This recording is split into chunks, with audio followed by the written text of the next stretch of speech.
Next question की तरफ।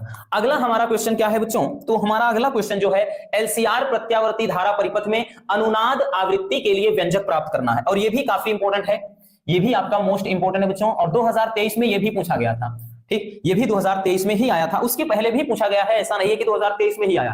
ये इंपॉर्टेंट है, इसमें न्यूमेरिकल भी एक पूछा था, और 2022 में बच्चों बात करें तो तब भी ये आया था, उसमें परिभाषा की तरह पूछा था। तो लेकिन पहले इसको समझ लेते हैं अनुनादी आवृत्ति होता क्या है, और इसके लिए कैसे अनुनादी आवृत्ति के लिए अपने को व्यंजक प्राप्त करना है।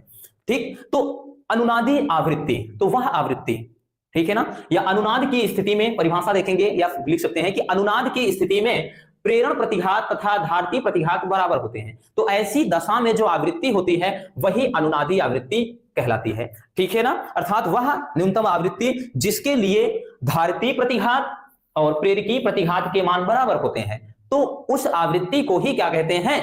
अनुनादी आवृत्ति कहते हैं। तो आप ऐसे भी परिभाषा लिख सकते हैं कई तरीके से, कोई दिक्कत ना। ठीक, परिभाषा समझ में आ गया बच्चों? हमने क्या बताया कि वह न्यूनतम आवृत्ति जिस मान के लिए या जिसके लिए प्रेरकी प्रतिघात धारती प्रतिघात बराबर हो उसे कहते हैं अनुनाद, मतलब अनुनादी आवृत्ति। या फिर ये जो परिभाषा लिखा है आप इसको भी तैयार कर सकते हैं कि अनुनाद की स्थिति में प्रेरण प्रतिघात धारती प्रतिघात के बराबर होता है, और इस स्थिति में जो आवृत्ति होती है वही अनुनादी आवृत्ति होती है। क्लियर हो गया?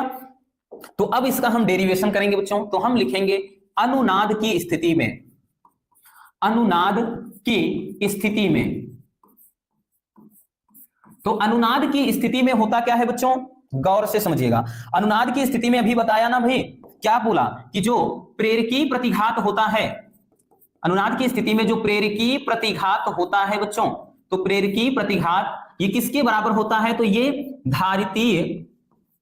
धारतीय प्रतिघात के बराबर होता है अनुनाद की स्थिति में। तो ऐसी सिचुएशन में देखिएगा, ये प्रेरकी प्रतिघात को दर्शाते हैं अपन एक्सएल से, बराबर धारतीय प्रतिघात एक्ससी होता है ना।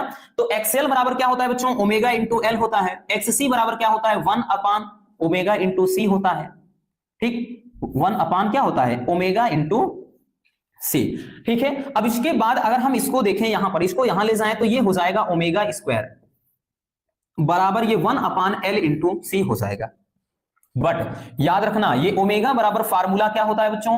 तो हम लिखेंगे कि चूंकि ये जो ओमेगा बराबर होता है कि 2 पाई एफ होता है ना, ओमेगा बराबर क्या होता है बच्चों? तो 2 पाई एफ होता है। तो यहां से क्या हो जाएगा, इसके स्थान पे हम जो 2 पाई एफ रखेंगे तो इसका स्क्वायर करना है, बराबर यहां पर क्या है? 1 अपान एल सी है। ठीक, तो ये कितना हो जाएगा? ये हो जाएगा 4 पाई स्क्वायर। ठीक है, यही तो हो जाएगा ना भाई, ये तो इतना 4 pi square into F square बराबर हो जाएगा 1 अपान एल सी, इतना हो जाएगा।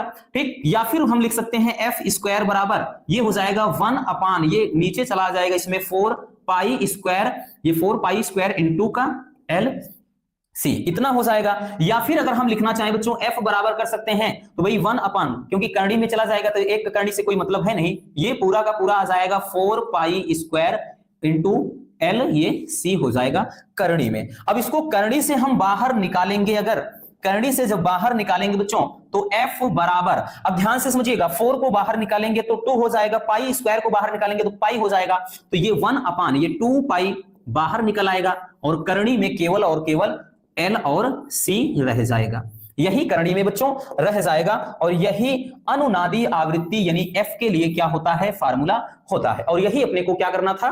ठीक, यानी इसी के लिए फार्मूला हमें निकालना था। तो ये होता है अनुनाद की स्थिति में, मतलब या अनुनादी आवृत्ति के लिए व्यंजक। ठीक है, काफी प्यारा सा टॉपिक है, बहुत ज्यादा इसमें आपको उलझना है नहीं, एक बार अच्छे से कॉन्सेप्ट समझ जाएंगे ना एकदम मक्खन हो जाएगा। बात आई समझ में बच्चों?